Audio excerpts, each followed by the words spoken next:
Hi friends, welcome to trendy Raha collections. இப்போ நம்ம பார்க்க போகிறது வெண்பொங்கல், அதுக்கப்புறம் அவசர சாம்பார். வாங்க பார்க்கலாம். இப்போ பேனில் 1/4 டம்ளர் அளவு பாசிப்பருப்பு வறுத்துக்கலாம். 1 டம்ளர் அளவு அரிசியை நல்லா வாஷ் பண்ணிவிட்டு நான் ஏற்கனவே ஊற வச்சுருக்கேன். இப்போ பாசிப்பருப்பை வறுத்தாச்சு. நல்லா அதுலேருந்து மணம் வருது, அந்தளவு வறுத்துக்கலாம். வறுத்துட்டு கொஞ்சம் ஆற வச்சுக்கோங்க. அதுக்கப்புறம் நம்ம ஒரு குக்கரில் ஊற வச்ச அரிசி, அதுக்கப்புறம் பருப்பு போடுறோம். இப்போ 1 டம்ளர் அரிசிக்கு நான் 4.5 டம்ளர் தண்ணி ஊற்றுறேன்.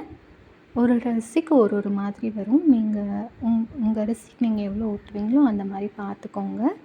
இப்போ தேவையான அளவு உப்பு ஆட் பண்ணிக்கலாம். அதுக்கப்புறம் கீ ஆட் பண்ணிக்கலாம். அதுக்கப்புறம் பெருங்காயம் ஆட் பண்ணிக்கலாம். இப்போ பெருங்காயம் ஆட் பண்ணனால பொங்கல் நல்லா மணமாக இருக்கும். ஸோ இந்த சைடு இன்னொரு குக்கரில் அவசர சாம்பார் செஞ்சுக்கலாம். இதுக்கு ஒரு 4 ஸ்பூன் அளவுக்கு 4 டேபிள் ஸ்பூன் அளவுக்கு பாசிப்பருப்பும், ஒரு 3 டேபிள் ஸ்பூன் அளவுக்கு துவரம் பருப்பும் எடுத்திருக்கேன். உங்களுக்கு எவ்வளோ வேணுமோ அந்தளவுக்கு குவான்டிட்டி எடுத்துக்கோங்க. அதுக்கு தேவையான அளவு தண்ணி, சின்ன வெங்காயம் கொஞ்சம் எடுத்திருக்கேன், ஒரு தக்காளி எடுத்திருக்கேன். இது எல்லாத்தையுமே நம்ம பச்சையாக ஆட் பண்ணிக்கலாம். அதுக்கப்புறம் கத்திரிக்காய், இந்த கத்திரிக்காய் தான் கிடச்சிச்சு. ஸோ நான் இந்த கத்திரிக்காய் போடுறேன். இது ரொம்ப நல்லாயிருக்கும். உங்களுக்கு எந்த கத்திரிக்காய் இருக்கோ அந்த கத்திரிக்காய் ஆட் பண்ணிக்கோங்க. இதை ஆட் பண்ணிவிட்டு நல்லா மிக்ஸ் பண்ணிவிட்டு, நான் இன்னும் அடுப்பில் வைக்கலை. நான் இனிமேல் தான் வைக்க போகிறேன். ஜஸ்ட்டு உங்கள்கிட்ட காமிக்கிறதுக்காக நான் இப்படி வச்சுருக்கேன். அதுலேயே உப்பு, மஞ்சள் தூள், சாம்பார் தூள் எல்லாத்தையும் ஆட் பண்ணிக்கலாம்.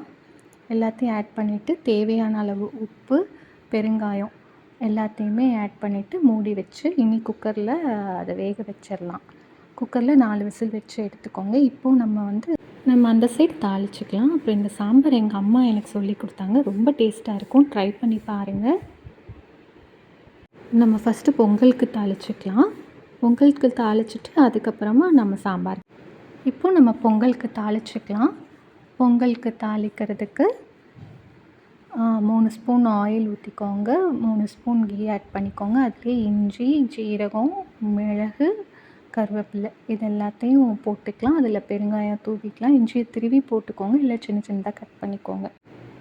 இப்போது வேக வச்ச பொங்கல் அரிசி எடுத்து நல்லா மசிச்சுட்டு இதை ஆட் பண்ணிக்கலாம். நல்லா மசிச்சுட்டு நம்ம தாளித்ததை இதில் ஆட் பண்ணிக்கலாம். இப்போ பொங்கல் ரெடி. அதே மாதிரி சாம்பாரும் விசில் வந்துடுச்சு. சாம்பாரும் ரெடி. இதுக்கும் ஒரு தாளிப்பு போட்டு இறக்கிடலாம். அவ்வளோதான், அவசர சாம்பாரும் ரெடி. இந்த அவசர சாம்பார் ரொம்ப டேஸ்ட்டாக இருக்கும். நம்ம சீக்கிரம் செஞ்சிடலாம். பொங்கலும் சாம்பாரும் சீக்கிரம் செஞ்சிடலாம். நீங்கள் என்றைக்காவது ரொம்ப டயர்டாக இருக்கீங்க காலையில் பிரேக்ஃபாஸ்ட் செய்கிறதுக்கு, இது ரொம்ப ஈஸியாக இருக்கும். ட்ரை பண்ணி பாருங்கள். சாப்பிட்டுட்டு எப்படி கமெண்ட் பாக்ஸில் சொல்லுங்கள். தேங்க்ஸ்.